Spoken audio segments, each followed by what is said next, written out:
এখানে ধোঁয়া ধোঁয়া হয়ে গেছিল কি অনেক ধোয়া হয়েছিল। কি মানে কিভাবে লাগলো আগুনটা? ওখানে পুরা জ্বলাচ্ছিল, মানে নোংরা আবর্জনা? পুরা জ্বলাচ্ছিল, অনেক ধোয়া করছিল, কাশি আসছিল, প্রচুর গন্ধ করছিল, থাকা ছিল না এখানটা, সবাই বাইরে ছিল।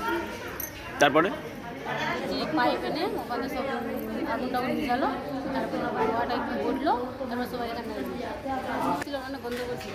বলছি ছোট ছোট বাচ্চা ছিল তো আপনার সঙ্গে? মা ছিল, বাচ্চা এখানে চলে গেছিলাম বাইরে থেকে, তারপরে এখন ওখান থেকে মনে করেছিলাম ওখানে 1-1.5 ঘন্টা মতো, তবে এখন আর দেখি সব ধোয়া মিলে গেছে, মানে আজব জ্বালা ছিল, বন্ধ লাগছে, দমটা বন্ধ হয়ে তারপরে চলে গেছিলাম। না না কিছু হয় না, কেন হয় না? আমরা ভাবছি কেউ যদি কিছু মানে জ্বালাচ্ছে আন্দা গান্দা প্রচুর বন্ধ করছিল, অন্ধকার হয়ে গেছিল? হ্যাঁ সব মানুষ এখানকার চলে গেছিলো, কেউ ছিল এখানে আর কেউ চলে গেছিলো, যারা থাকতে পারেছিল থেকে গেছিলো না ওই সময় চলে গেছিলো।